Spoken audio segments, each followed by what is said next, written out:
setelah pandemi itu sebenarnya untuk running agak ngeri. Kalau misalnya ketemu orang terus jadi bergerombol, Iya itu sih, agak Bu. ngeri. Nah, kalau sepeda itu lebih ada jarak sih sebenarnya. Makanya kenapa banyak orang beralih dari running ke sepeda selama masa pandemi ini. Kalau tadi Bu cerita kan sebenarnya kemungkinan terbesar kita terpapar virus itu justru bukan karena olahraganya, tapi ketika bersosialisasi, lepas masker, bener makan-makan, minum kopi. godaan sih itu, Bu.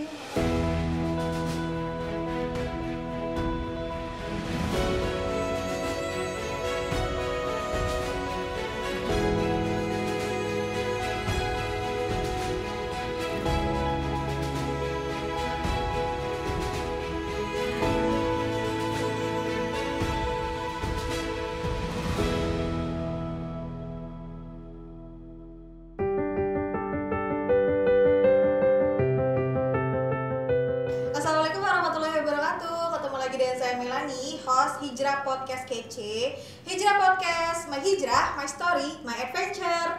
Nah, kalau di episode 1 kemarin kita udah bahas dan sharing-sharing dengan Ibu Sasti terkait dengan kiat-kiat kelola keuangan di masa pandemi. Nah, kalau sekarang kita sudah kedatangan bintang tamu, narasumber yang luar biasa, yang glowing dan kinclong, pokoknya seger banget, pokoknya nanti dilihat ya. Kita akan bahas tentang kiat-kiat bersepeda sehat di kala pandemi. Nah, kan kalau kita tahu ya Bu ya, di sini udah ada Bu Ica, kita sapa dulu ya. Assalamualaikum Bu Ica. Warahmatullahi wabarakatuh. Ibu Ica nama lengkapnya Ibu Marisa Glowing ya. Boleh Ibu diperkenalkan? Halo, nama saya Marisa. Saya dari Consumer Liabilities. Teman-teman bisa memanggil saya Ica. Nah, jadi di podcast kali ini kita akan bahas tentang kiat-kiat bersepeda sehat, karena juga ada pepatah Latin yang mengatakan bahwa mensana in corpore sano, di dalam tubuh yang sehat terdapat jiwa yang kuat. Yeay, gitu ya. Makanya hari ini kita sudah mendatangkan Bu Ica nih. Jadi Bu Ica sendiri nih udah lama hobi bersepeda ya Bu ya? Sebenarnya sih saya bersepeda baru sekitar 2 Baru. bulan. Tadinya itu saya biasanya lari.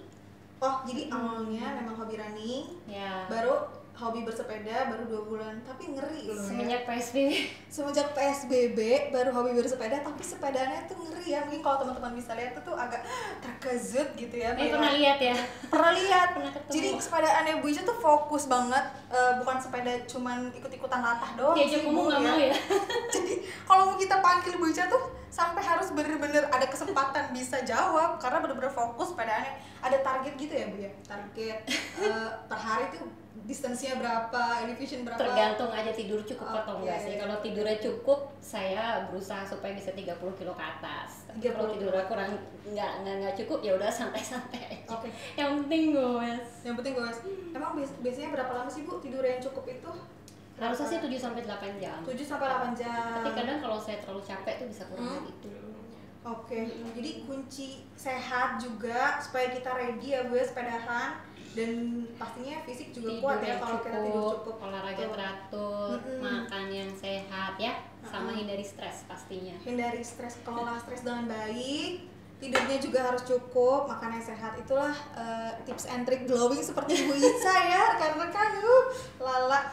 Ibu jadi sejak kapan hobi sepeda? Baru 2 bulan? Baru sebelumnya saya lari, sama saya banyak olahraga di rumah. Oh, Cuma karena jadi terus ikut-ikutan suami ya, nyobain sepedaan. ternyata baru seru deh. juga gitu ya Bu ya? Seru juga. Oh, jadi awalnya running, tapi kalau running udah lama? Kalau hobi lari? Running udah lama, udah beberapa Oke, tahun lah. oke. Memang olahragawati sejati ini Enggak Bu juga Ica sih. tuh, guys. Enggak juga sih, amatir. Oh, masih. Yang penting bergerak badannya Yang ya. penting bergerak supaya tetap sehat ya Bu ya. Oke, Bu, kan kamu sekarang udah mulai sepedahan nih, 2 bulan terakhir. Aku juga sempat ketemu kamu sepedahan di Mozia Loop ya Bu ya. Iya. Itu ngeri banget teman-teman nih, sepedahan di situ ngebut-ngebut, takut keserempet. Bu Ica juga sepedahannya ngebut ya, FYI gitu ya, ngeri. Ada nggak sih Bu?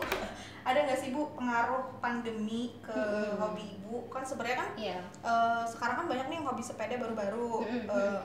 Pengaruh pandemi ini atau PSBB ke hobi Ibu sepedaan, mungkin awal running jadi olahraga di rumah atau jadi sepedaan tuh gimana sih? Mungkin kalau kita ingat di podcastnya Bu Sasti sebelumnya ya, dia kan bilang bahwa nggak ada yang nyangka nih pandemi. Nah, Benar-benar, sama juga Bu. seperti kita juga ya, tadinya hobi running, nah setelah pandemi itu sebenarnya untuk running agak ngeri. Kalau misalnya ketemu orang terus jadi bergerombol, Iya itu sih, agak Bu. ngeri. Nah, kalau sepeda itu lebih ada jarak sih sebenarnya. Makanya kenapa banyak orang beralih dari running ke sepeda selama masa pandemi ini.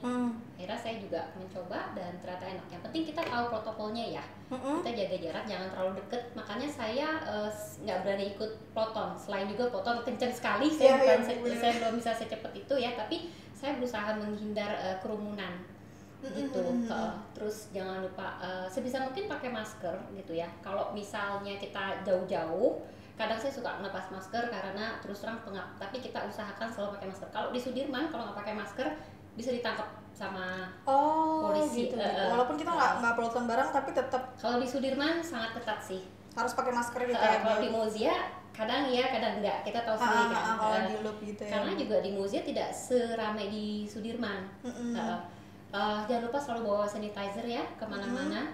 Itu aja sih, protokol-protokol itu jangan lupa kita lakukan setiap saat. Kalau penggunaan masker nih, bukan kalau sepedaan kemarin ini sempat ada kontroversi ya Bu ya, pro dan kontra. Katanya kalau kebutuhan oksigen kita saat berolahraga itu perlu kita perhatikan dan lebih banyak kebutuhannya. Nah, menurut Ibu tuh ngaruh banget nggak sih Bu kalau kita pakai masker? Sebenarnya ngaruh banget. Tapi sepedaan sih. Gitu.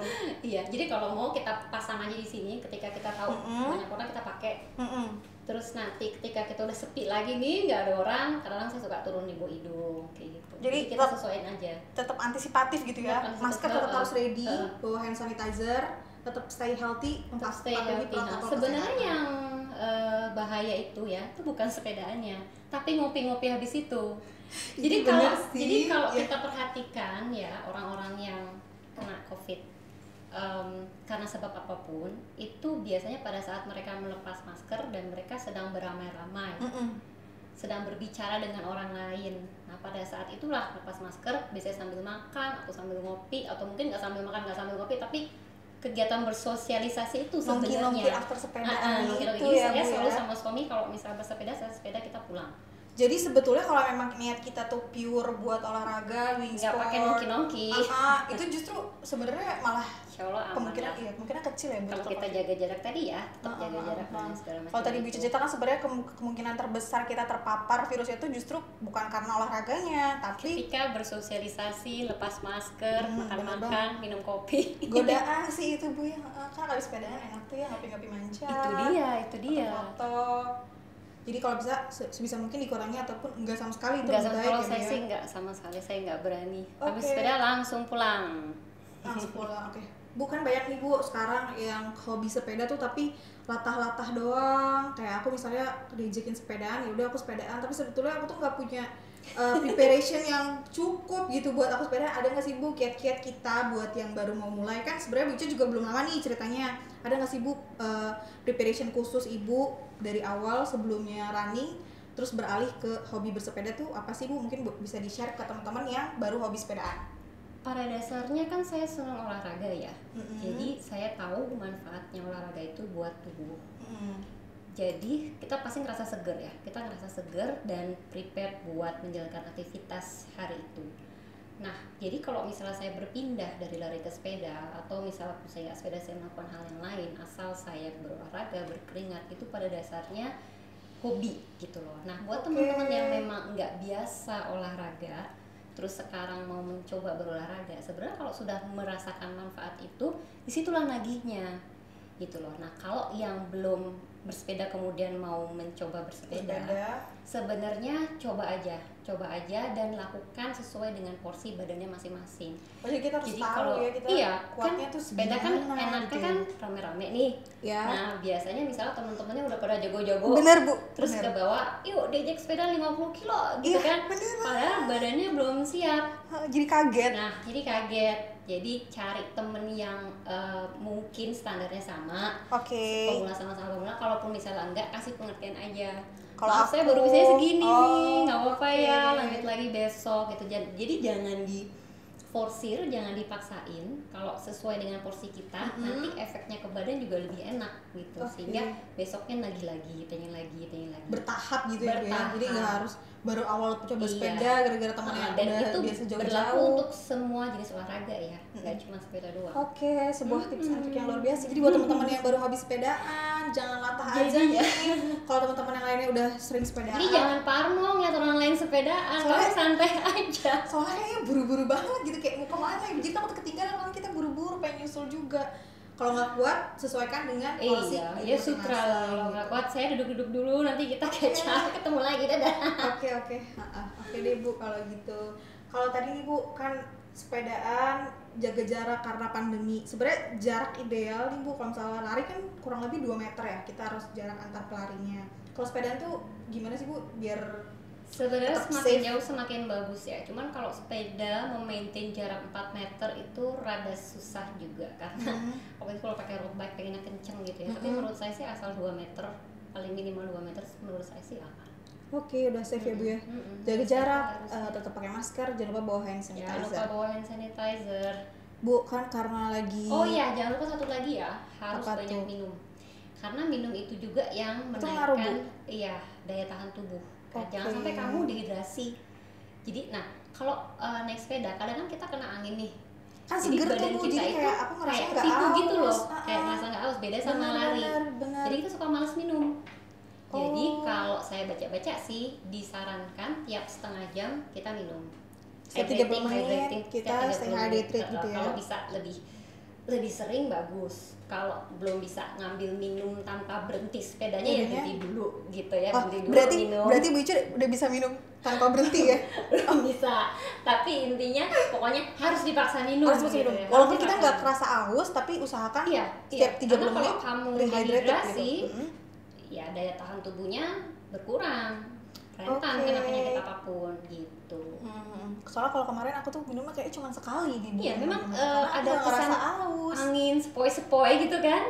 Kan lebih nggak berasa haus dibanding lari. Ya. Karena kalau lari kita kayak keringetan heboh dan gitu. Lari itu high impact. Jadi lari itu kamu lebih cepat haus dibanding kalau kita bersepeda. Oke, wah sebuah tips and trick yang luar biasa sekali dari Ibu Marissa Glawing. Bu, ada lagi nih. Kan kalau sekarang lagi musim sepedaan gini, otomatis kita yang sebelumnya belum pernah sepedaan, pengen ikut sepedaan, dan sebelumnya kan kita nggak punya sepeda yang proper nih Bu. Kayak misalnya aku sepedanya tuh cuman ya sepeda seadanya. Aku kan pengen beli sepeda. Tapi ya kan harganya lagi melambung jauh terbang tinggi gitu ya Bu, bersama mimpi. Jadi aku kayak gimana sih Bu, ada nggak sih kalau kemarin kan Bu Sasti ngerti sih Bu pisahin keinginan dan kebutuhan, tapi kalau misalnya kita pengen menyenangkan diri sendiri kan juga boleh ya Bu ya, dengan tetap stay sehat. Ada nggak sih Bu tipsnya biar bisa punya sepeda nih Bu lagi di pandemi kayak gini? Jadi kita tahu ya sepeda itu ya harganya melambung gitu ya, dan stoknya juga terbatas. Jadi menurut saya kalau misalnya memang kita menemukan sepeda yang kebetulan cocok buat kita gitu ya, dan range harganya juga menurut kita sesuai dengan kemampuan kita, bisa lah nabung dikit-dikit. Nah kebetulan nih kita tuh lagi ada program TPB, tabungan prima berhadiah. Jadi kita nabung, ada sejumlah uang yang kita tabung minimal 100 juta gitu ya, dan kita mendapatkan hadiahnya di depan. So dalam hal ini kalau misalnya teman-teman lihat ada sepeda yang kebetulan cocok, langsung deh ke cabang Bank Muamalah terdekat, bilang aja bahwa kita mau membeli sepeda melalui program TPB. Oh gitu, jadi misalnya aku naksir nih Bu sepeda, aku bisa aku pengen beli sepeda itu tapi sambil nabung gitu. Nah kalau TPB ini kita nggak perlu nunggu tabungan kita cukup dulu. Oh gitu. Jadi kita nanti ke cabang Muamalah terdekat aja, kita bilang bahwa sepeda yang kita inginkan itu harganya sekian gitu ya. Nanti teman-teman di cabang akan menghitung nih, kalau misalnya mau hadiah sepeda itu di depan, maka ada sejumlah dana yang bisa kita tabung dan di lock sesuai dengan periode waktu yang kita pilih. Periode waktunya itu mulai dari 3 bulan sampai dengan 5 tahun. Nanti kita tinggal pilih aja mau periode waktu yang mana. Nanti jumlah yang harus disimpan itu tergantung dari periode waktu yang kita pilih. Jadi dana kita tuh utuh. Oh jadi uang yang aku tabung itu utuh. Jadi sepeda itu tapi sepeda aku dapat. Iya, nanti setelah akhir masa tenor yang kita pilih tadi, maka dana kita bisa kita ambil kembali. Wah, aku utuh, aku bisa punya sepeda. Exactly. Tabungan prima berhadiah, tinggal datang ke cabang Bank Muamalah terdekat. Luar biasa sekali, thank you loh Bu Ica. Iya, dan ada bagi hasilnya juga loh. Jadi nggak cuma uang aku utuh dan dapat sepeda aja. Ada hasilnya juga. Jadi kita menabung bagi hasil gitu ya. Tinggal memilih tenornya mau berapa bulan. Setelah akhir masa tenor, dana tersebut bisa dicarikan, bisa kita ambil kembali, sepedanya bisa kita nikmati di depan. Wah, jadi nggak usah takut nanti sepedanya keburu diambil orang kan. Bu lagi lihat. Oke deh, Sedangkan OTW dananya cari-cari kita sepeda butuh gitu ya. sekarang juga guys. OTW cari sepeda, jangan lupa datang ke cabang Bank Muamalah terdekat karena tentunya ada program tabungan prima berhadiah. Cocok banget Bu buat yang baru mau sepedaan nih. Insya Allah, tapi pengen tetap cuan gitu ya Bu ya. Misalnya nih kamu tahu tahun depan kamu mau umroh gitu ya, jadi kamu udah siapin duit gitu, tapi kamu pengen sepeda, nggak pengen duitnya dipakai buat bisa kita buat di ini situ, kan, buat ya? sepeda kan, tapi dibutuhkan tahun depan gitu kan. Ya udah, jadi kita Aku bisa simpan pilih aja tenor dulu setahun. terus kita beli yang sesuai dengan kemampuan kita, sepedanya dapat hadiah di depan, duitnya utuh, tahun depan bisa dipakai buat keperluan yang lain juga gitu. Wah, luar biasa.